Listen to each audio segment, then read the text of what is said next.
히틀러와 함께 나치 독일을 이끌고 유태인 학살에 앞선 사람들은 굉장히 많습니다. 그런데 그 중에 4명이 주도적인 인물입니다. 나치 독일의 선동을 담당했던 괴벨스가 있고, 그리고 현장에서 유태인들을 직접 학살한 하인리히 힘러라는 사람이 있습니다. 그리고 힘러에게 학살 명령을 직접 내린 아이히만이 있고, 그리고 생체 실험을 주도한 맹겔스라는 사람이 있습니다. 이렇게 4사람이 주도적으로 유태인들을 그만큼 많이 학살했습니다. 그런데 여기서 우리가 한 가지 지울 수 없는 의문은, 그렇게 오랫동안 이렇게 악하게 이 수많은 사람들을 죽이고 학살하는 동안 그들은 양심의 가책이 하나도 과연 없었을까? 과연 그들은 악마였는가? 사실 우리가 작은 거짓말 하나를 하려고 해도 가슴이 두근거려서 얼굴이 붉어져서 거짓말하기도 상당히 불편한데, 이렇게 수많은 사람들을 오랫동안 지속적으로 조직적으로 학살하는데 그들은 오히려 최선을 다했고 아무렇지도 않은 듯이 살아왔습니다. 도대체 어떻게 이런 것이 가능했을까? 심리학자들은 자기 기만에 중독되었기 때문에 가능하다고 말합니다. 자기 기만이라고 하는 건 자기를 속이는 것 아닙니까? 거짓말을 하려고 해도 양심의 가책이 되면 거짓말을 할 수가 없는데, 자기를 완벽하게 속여야 거짓말을 할 수 있고, 악한 일을 하려고 할 때 그 악한 일을 마치 사명처럼 하려면 그 악한 일이 정말 훌륭한 일이라고 자기를 완벽하게 속여야 가능하다는 말입니다. 그들은 아주 단순한 논리로 자기 기만을 합니다. 게르만족은 가장 위대하고 유태인들은 게르만족의 걸림돌이 되니 이들을 제거해야 우리가 최고의 민족으로 다시 우뚝 설 수 있다. 이 단순한 논리로 자기 기만의 늪에 빠져서 유태인들을 그만큼 많이 학살했습니다. 그런데 이런 자기 기만은 지금 우리 주변에도 자주 일어납니다. 자기 자녀를, 정말 어린아이를 학대하고 매질하고 밥을 굶기고 방치하는 것. 그런데 그들에게 물어보면 훈육이라고 말합니다. 훈육이라는 자기 기만의 덫에 빠져서 그 귀한 생명을 그렇게 방치하고 학대하는 걸 정당화했습니다. 오늘 우리가 읽은 본문에 하갈과 이스마엘 이야기가 나옵니다. 오늘 이야기를 끝으로 하갈과 이스마엘은 공식적으로 더 이상 성경에서 등장하지 않습니다. 이들의 인생이 서글프고 이들의 인생이 가엾고 또 이들의 인생이 안타까운 이유는 이들이 자기 기만에 끝까지 가버렸기 때문입니다. 스스로 자기를 속이는 자기 기만, 나는 원래 어떤 존재인지를 모르는 그 기만이 성경은 어떻게 그들을 평가하고 있는지를 살펴보게 될 겁니다. 12절을 보십시오. 함께 읽겠습니다. 사라의 여종 애굽인 하갈이 아브라함에게 낳은 아들 이스마엘의 족보는 이러하고. 성경이 하갈을 어떻게 소개합니까? 사라의 여종 애굽인 하갈이라고 소개하지 않습니까? 틀린 말이 아닙니다. 아주 지극히 단순하고 당연한 소개입니다. 사라의 여종이었고 출신은 이집트였습니다. 그런데 왠지 모르게 슬프지 않습니까? 왠지 모르게 너무 야박하지 않습니까? 사실 하갈은 이렇게 소개되지 않을 수도 있었습니다. 하나님의 은혜를 입은 여인 하갈이라고 얼마든지 그렇게 소개받을 수 있었습니다. 그런데 하갈의 인생을 총정리하는 마지막에 하나님은 성경에서 사라의 여종이었고 애굽인 하갈이라고 아주 냉정하게 정리하고 있습니다. 왜 그런 걸까요? 사실 하갈은 이집트에서 하나님의 전적인 선택과 은혜로 아브라함 집안의 사람이 되었습니다. 그가 이집트에서 하나님을 전혀 모르고 살았는데 하나님은 그를 선택하셔서 우여곡절 끝에 아브라함 집에 살게 하셨습니다. 이것 자체가 은혜 아닙니까? 아브라함을 통해서 하나님을 만났으니까. 이 자체가 은혜 아닙니까? 아브라함과 사라는 죄를 지었지만 그러나 하갈 입장에서는 하나님의 은혜를 입은 겁니다. 그 집에 계속해서 지속적으로 살 수 있게 되었으니까. 하갈이 이스마엘을 잉태하고 있을 때였습니다. 사라가 학대해서 견딜 수가 없어서 집을 나갑니다. 그 어린 하갈이 갈 곳을 알지 못하고 광야에서 방황하다가 이제는 그냥 꼼짝없이 죽게 되었습니다. 그런데 하나님이 당신의 사자를 보냅니다. 하나님의 사자가 하갈을 만나 주셨습니다. 은혜를 입었습니다. 하나님의 사자가 이렇게 명령하고 또 하갈은 거기에서 하나님에 대한 신앙 고백을 합니다. 창세기 16장 9절과 13절입니다. 함께 읽겠습니다. 여호와의 사자가 그에게 이르되 내 여주인에게로 돌아가서 그 수하에 복종하라. 하갈이 자기에게 이르신 여호와의 이름을 나를 살피시는 하나님이라 하였으니 이는 내가 어떻게 여기서 나를 살피시는 하나님을 배웠는고 함이라. 나를 살피시는 하나님, 부엘라 헤로이, 나를 살피시는 살아계신 이의 우물이라고 신앙 고백을 했습니다.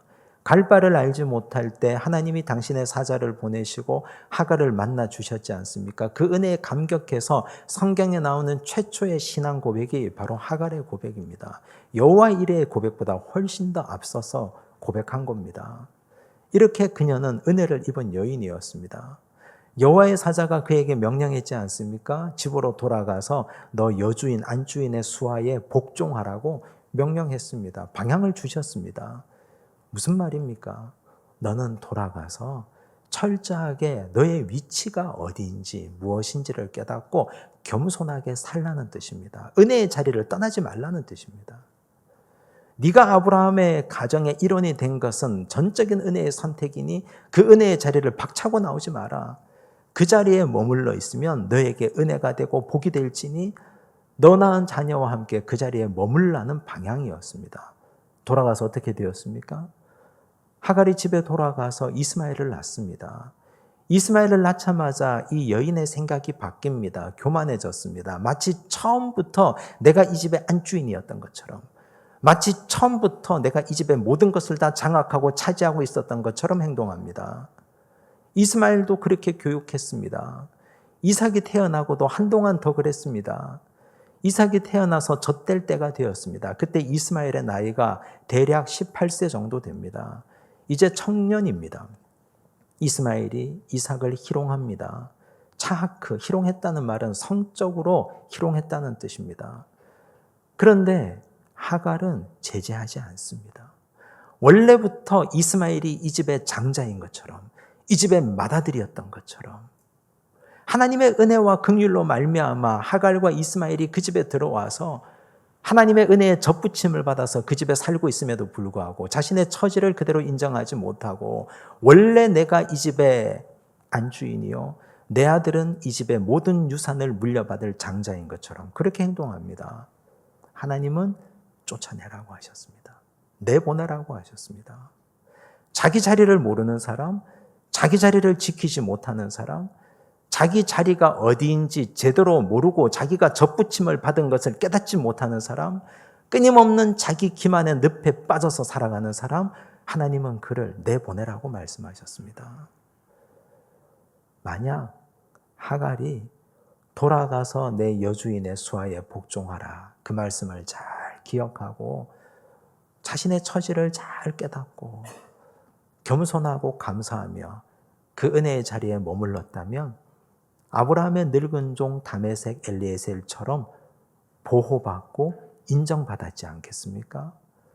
은혜의 자리에서 쫓겨날 일이 없지 않았겠습니까? 하나님은 성경에서 이 여인의 마지막을 기록하시면서 하나님의 은혜를 입고 은혜의 자리에 머무른 여인이라고 소개했지 않겠습니까? 그런데 하갈은 은혜의 자리를 박차고 나갑니다. 자기 스스로 자기 기만의 늪에 빠진 겁니다. 원래부터 나는 이 집의 안주인이고 원래부터 내 아들은 이 집의 적장자인 것처럼. 여러분, 우리가 구원받았다는 것, 하나님의 자녀로 구원받았다는 것은 그 표시가 있는데 여러 가지 표시 중에 가장 중요한 것 하나가 겸손입니다. 우리 예수님께서 제자들에게 겸손을 지속적으로 교육하셨습니다. 예수님의 제자들 선택받은 자들 아닙니까? 예수님께서 직접 택하셔서 하나님의 백성 되고 예수님의 제자 되게 만들고 부른 자들입니다. 그들에게 예수님은 기회만 있으면 겸손을 교육하셨습니다. 누가복음 14장 8절과 9절 11절입니다. 함께 읽겠습니다. 내가 누구에게나 혼인잔치에 청함을 받았을 때에 높은 자리에 앉지 말라. 그렇지 않으면 너보다 더 높은 사람이 청함을 받은 경우에 너와 그를 청한 자가 와서 너더러 이 사람에게 자리를 내주라 하리니 그때에 내가 부끄러워 끝자리로 가게 되리라. 무릇 자기를 높이는 자는 낮아지고 자기를 낮추는 자는 높아지리라. 이런 식의 혼인잔치 이야기를 하시면서 예수님은 제자들에게 끊임없이 겸손하라. 자기를 낮추는 자, 하나님이 그를 높이시리라 말씀하셨습니다. 여러분, 그리스도인의 겸손은 크게 두 가지 방향이 있습니다. 첫째는 하나님에 대해서입니다. 우리가 구원받은 백성 아닙니까? 구원받은 백성이 하나님에 대해서 겸손하다는 것은 하나님 말씀에 철저하게 순종한다는 뜻입니다. 구원의 은혜가 크면 클수록 나를 위해서 사랑하는 아들 독생자 예수 그리스도를 보내신 그 하나님 말씀을 따르지 않을 수가 없습니다. 날 구원해 주셨는데, 내 생명을 건져주시고 영생을 주셨는데 그 말씀에 순종하지 않을 수 있겠습니까? 당연히 순종하게 됩니다. 그런데 신앙생활 수십 년 오래 하다 보면 하나님 말씀보다 내 경험을 앞세웁니다. 하나님 말씀보다 자기 지혜와 자기 상황을 먼저 앞세웁니다. 하나님에 대한 겸손이 흐려지고 사라지는 것입니다. 그때부터 우리는 자기 기만의 늪에 빠집니다. 하갈처럼, 이스마엘처럼. 원래부터 내가 어떤 죄인이었는지, 어떤 상태에서 하나님이 나를 건져주시고 구원해 주셨는지를 똑바로 깨닫고 알지 못하면 우리는 한순간 자기 기만으로 흘러갑니다. 두 번째 겸손은 주변과 이웃에 대한 겸손입니다. 예수님께서 혼인잔치, 잔치자리 끝자락에 앉으라고 말씀하셨는데 이건 혼인잔치 자리, 잔치 석상에만 해당되는 말씀이 아닙니다. 우리 사회 보면 끝자락에 앉은 사람들이 있지 않습니까? 이 자본주의 사회에서 발부둥 치고 열심히 노력하고 잠자지 않고 먹지 않고 열심히 노력해도 그 끝자락을 벗어나지 못하는 약한 자들이 있습니다. 그 끝자락에 우리가 앉아서 그분들의 손을 잡아주고 그분들의 위로자가 되어줘야 그게 겸손 아닙니까? 성도가 있어야 할 자리, 구원받은 백성들이 서 있어야 할 자리, 교회가 있어야 할 자리가 바로 그 자리 아닙니까? 누구도 눈길을 주지 않는 사람들, 누구도 돌보지 않은 사람들, 그 끝자락에 앉아있는 사람들이 바로 우리의 벗이 되고 우리의 이웃이 되어야 하지 않습니까? 그런데 우리는 겸손하지 않습니다. 그 자리에 가는 거 싫어합니다. 더 높이, 더 멀리, 더 많이 뻗어가고 가지려고 합니다. 잔치자리에 가면 끝자리에 앉은 사람들이 어떤 이들입니까? 잔치자리에 청함을 받지 못하고 배고파서 남는 음식이라도 주십시오 하고 온 사람들, 그런 사람들이 끝자락에 앉지 않습니까? 그 끝자락에 앉아서 그분들의 눈물을 닦아주고 위로하고 그들에게 손을 내밀어주는 그 겸손이 우리 주님께서 원하시는 겸손입니다. 우리가 정말 구원받은 백성이라면 하나님 말씀에 철저하게 순종하는 하나님 말씀에 대한 겸손과 가난하고 연약하고 인생의 끝자락에 서 있는 자들을 돌보고 손잡아주는 겸손이 오늘 우리의 겸손이 되기를 간절히 바랍니다. 그렇지 못하면 우린 지속적으로 자기를 속일 겁니다. 그 속임의 끝은 하갈과 이스마엘처럼 내쫓김을 당하는 것입니다. 17절을 보십시오. 함께 읽습니다. 이스마엘은 향년이 137세에 기운이 다하여 죽어 자기 백성에게로 돌아갔고. 이 말씀이 참 이상하지 않습니까? 왜 이상하냐? 창세기 24장은 이삭과 리브가의 결혼을 다룹니다. 창세기 25장 중반을 넘어가면 이삭과 리브가를 통해서 에서와 야곱이 출생하는 장면이 나옵니다. 이삭과 리브가가 결혼할 때 이삭의 나이가 40이었습니다. 이삭과 이스마엘은 14년 차이가 납니다. 그러면 이삭이 결혼할 때 이스마엘의 나이는 54살입니다. 그런데 지금 이제 이삭이 막 결혼해서 아직 아이를 낳기 전인데 이스마엘의 죽음을 성경이 언급합니다. 이제 54인데 아직까지도 83년의 세월이 남아있는데 왜 성경은 서둘러서 이스마엘의 죽음을 이렇게 빨리 언급하고 있는 걸까요? 마치 하나님께서 이스마엘을 서둘러서 손절하는 느낌을 지울 수가 없습니다. 이제 너는 꼴도 보기 싫으니 여기에서 사라져달라.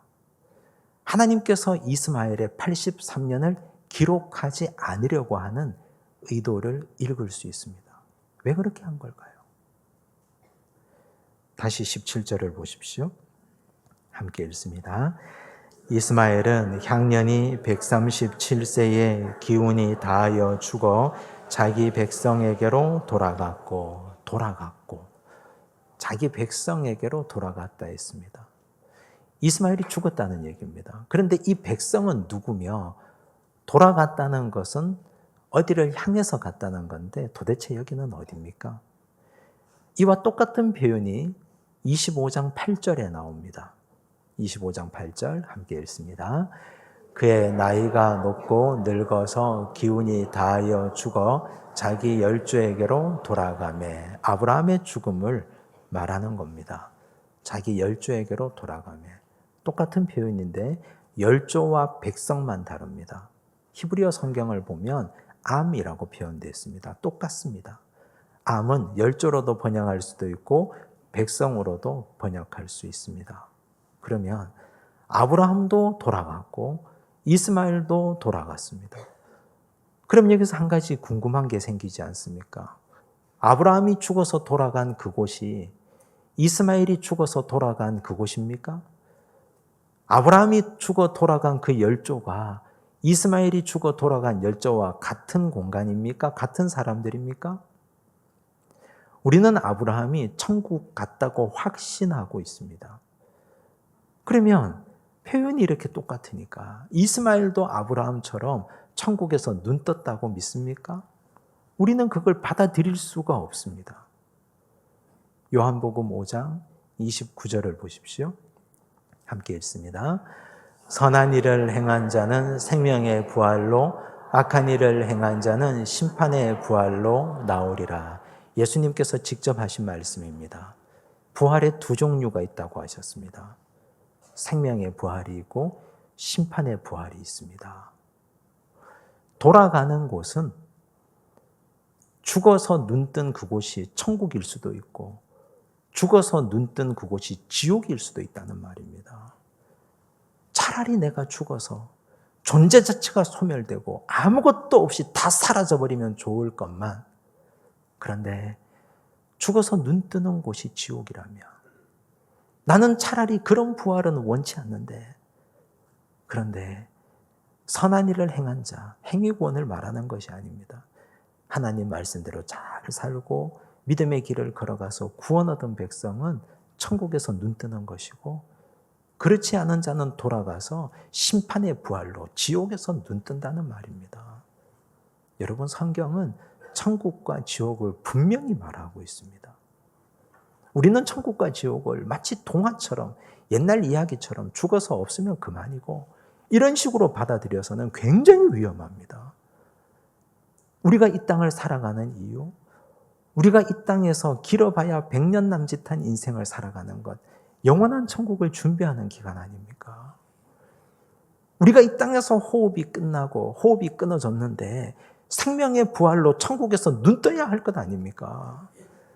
그런데 이 땅에서 모든 생명이 다 끝났는데 심판의 부활로 돌아가면 그것처럼 원통하고 그것처럼 잘못 산 것이 어디에 있습니까? 다른 것 다 몰라도 우리의 마지막이 생명의 부활로 천국에서 눈 떠야 하지 않겠습니까? 그래서 이 자리에 있는 것이고, 그래서 우리가 하나님을 아버지로, 예수 그리스도를 구주로 고백하는 겁니다. 자, 그렇다면 아브라함이 돌아간 자기 열조는 누굽니까? 창세기 5장에 보면 아담, 셋, 에노스 족보가 나옵니다. 에노스 때에 비로소 여호와의 이름을 불렀더라. 예배 공동체가 세워졌다는 말입니다. 그들은 악이 관영한 시대에 예배 공동체를 굳게 지켰습니다. 세상의 악이 물밀듯이 흘러 들어오는 그때도 예배 공동체를 떠나지 않고 예배의 자리를 제대로 지켰던, 예배 잘 드렸던 분들입니다. 노아 시절, 노아를 제외한, 그 가족을 제외한 모든 사람들이 하나님의 아들들이 사람의 딸들의 아름다움에 취해서 문화적으로 타락하고, 영적으로 타락하고, 도덕적으로 타락하고, 시집가고 장가가고, 누구도 노아의 망치 소리, 노아의 배 만드는 소리에 귀를 기울이지 않을 때 노아와 그의 가족들은 예배 공동체를 지켰습니다. 아브라함이 돌아간 곳은 바로 그들이 있는 곳입니다. 아브라함이 돌아가서 눈 떠보니 노아가 계십니다. 아브라함이 돌아가서 그들의 열조를 보니 에노스가 계시고, 아브라함이 가서 돌아보니 300년 동안 하나님과 동행하다가 천국의 죽음을 보지 않고 올라간 에녹이 거기에 계십니다. 그들은 모두가 천상에서 승리자가 되셨고, 그들은 모두가 이 죄악된 세상에서 예배 공동체를 잘 지키다가 천국에서 눈뜬 자기 열조들이었습니다. 아브라함의 마지막은 영광의 부활이었고 생명의 부활이었습니다. 그러나 이스마엘의 부활은 어떻습니까? 성경에 보면 창세기 2가지 족보가 나오는데 가인의 족보도 나옵니다. 가인은 살인한 자였습니다. 동생을 죽였습니다. 하나님이 그럼에도 불구하고 끌어안고 품어 안으려고 하셨습니다. 하지만 하나님 앞을 떠났습니다. 에덴 동편 못 땅으로 갑니다. 하나님과 단절하고 성을 쌓았습니다. 하나님과 철저하게 따로 살았습니다. 가인의 후손 중에 라멕 같은 사람이 나타납니다. 라멕은 자기의 상함으로 인하여 소년을 죽였습니다. 보복하는 사람이었습니다. 힘이 최고인 사람이었습니다. 그런 인간이었습니다. 라멕의 후손 노아 시절 단 한 사람도 방주에 타지 않습니다. 예배 공동체를 떠나간 사람들이었습니다. 120년 동안 방주를 지어도 그 방주 만드는 소리가 전도하는 소리인데 그 전도 소리에 귀를 기울이지 않습니다. 하늘에서 비가 떨어져도 그때까지도 방주의 문을 두드리지 않습니다. 그런 완악한 사람들. 그들은 모두가 다 심판의 부활로 지옥불에서 살고 있는데 이스마엘이 돌아간 곳은 바로 그곳 아니겠습니까? 여러분, 오늘 우리가 어디에 서야 되겠습니까? 하나님께서 똑같은 표현으로 아브라함이 자기 열조에게로 돌아가고 이스마엘은 자기 백성에게로 돌아갔다. 이 자기 열조와 자기 백성은 처음부터 길이 다른 사람들이었습니다. 양갈래길 가운데 믿음의 길을 걸어가서 생명의 부활로 천국에서 눈뜨고 영원한 영생 가운데 사는 그 길을 준비하는 이 땅의 삶이 되시기를 간절히 바랍니다. 두 번째 우리가 기억해야 될 것, 하나님께서는 이스마엘의 나머지 83년의 인생은 아예 관심조차 없었습니다. 죄를 짓든지 말든지, 어떤 인생을 살든지, 그가 죄 가운데 살다가 망해버리든지 하나님은 아예 관심이 없습니다. 그런데 하나님은 아브라함의 인생에는 관심이 굉장히 많았습니다. 175세 세상 떠날 때까지 그가 저지른 죄악까지 다 끄집어냅니다. 그두라 사건까지. 그두라 사이에서 낳은 6명의 아들의 이름까지 일일이 다 거명합니다. 그 자손 중에 미대한 자손이 난 것까지 하나님은 다 보여주셨습니다. 왜냐하면 사랑하시니까. 나는 너에게 관심이 있고 나는 너를 아끼고 사랑한다는 것을 하나님은 그의 치부와 부끄러움까지 다 드러내시면서 아브라함에게 그 사랑을 보여주고 표현하신 겁니다. 이게 사랑 아닙니까? 관심이 있으면 지적하고, 사랑하면 초달하고, 사랑하니까 나무라고, 죄를 들추어내고 지적하시는 겁니다. 심판 중에 가장 무서운 심판이 유기의 심판입니다. 내버려 두는 겁니다. 로마서 1장 24절, 25절을 보십시오. 함께 읽습니다. 그러므로 하나님께서 그들을 마음의 정욕대로 더러움에 내버려 두사 그들의 몸을 서로 욕되게 하게 하셨으니 이는 그들이 하나님의 진리를 거짓 것으로 바꾸어 피조물을 조물주보다 더 경배하고 섬김이라. 주는 곧 영원히 찬송할 이시로다. 아멘. 더러움에 내버려 두셨다 했습니다. 우리가 죄를 지으면 하나님이 우리를 책망하셔야 됩니다. 문제가 일어나야 됩니다. 가정에 문제가 일어나고 내 일터에 문제가 일어나고 내 마음의 양심에 거리낌이 있고 문제가 일어나야 됩니다. 아, 내가 잘못했구나. 하나님이 내 인생에 태클을 걸어오시는구나. 하나님이 나를 사랑하고 계시는구나. 그때 느끼는 겁니다. 그런데 아무리 죄를 지어도 아무리 잘못해도 내버려 두신다면 이것이야말로 큰일 난 겁니다. 유기하신 거니까. 오늘 본문 잘 기억하시기 바랍니다. 하갈과 이스마엘, 자기가 어떤 죄에서 구원받았는지 자기 자리를 지키지 못하고 자기 기만의 늪에 빠져 있으니 하나님 앞에서 쫓겨납니다. 생명의 부활, 심판의 부활, 우리가 어디에 서야 될지 기억하시고 믿음의 자리를 잘 지키시고 하나님의 관심 받는 믿음의 백성들 되시기 바랍니다. 기도하겠습니다. 하나님 아버지 감사합니다. 주여, 우리는 흉악한 죄인이었습니다.